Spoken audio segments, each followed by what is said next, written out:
Hello, everyone. Welcome to this tutorial on one of the most classic dynamic programming problems in computer science, matrix chain multiplication. Today, we will learn how to find the optimal order to multiply a sequence of matrices to minimize computation. Let's define the problem. You are given a sequence, or a chain, of matrices. Your goal is to figure out the most efficient way to multiply them all together. Remember, we are not changing the position of the matrices, we are just deciding which pairs to multiply first by adding parentheses. Before we dive in, let's review the basics. To multiply two matrices, their dimensions must be compatible. If matrix A is P by Q and matrix B is Q by R, the result is a P by R matrix. The cost of this single operation is calculated as P times Q times R scalar multiplications. Matrix multiplication is associative, meaning the result is the same regardless of grouping. However, the computational cost can be vastly different. In this example, multiplying in one order costs 4,500 operations, while a different order costs 27,000. That is a huge difference for the exact same result. So, why not just test every possible combination? The problem is that the number of ways to parenthesize a chain grows exponentially. This is related to Catalan numbers. For a large number of matrices, a brute force approach would take practically forever to run. We need a better way. This is where dynamic programming saves the day.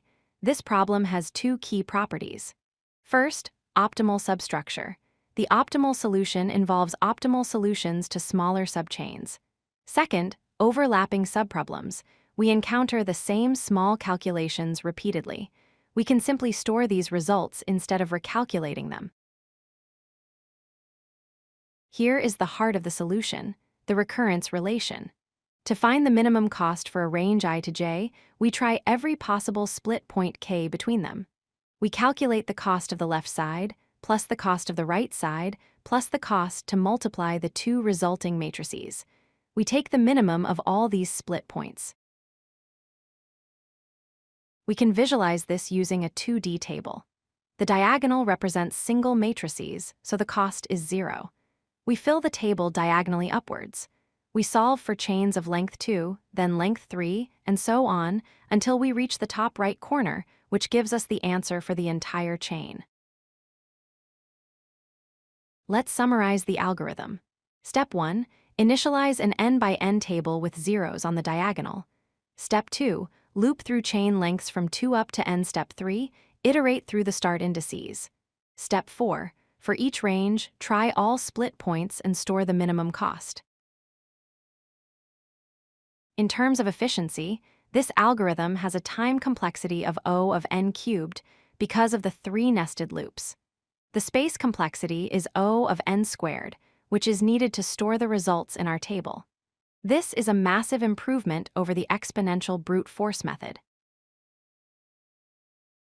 To wrap up, remember that while matrix multiplication is associative, the order impacts performance.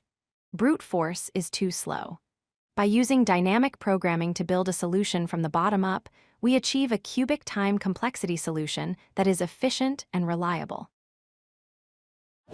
If you like this video, hit that like button and don't forget to subscribe.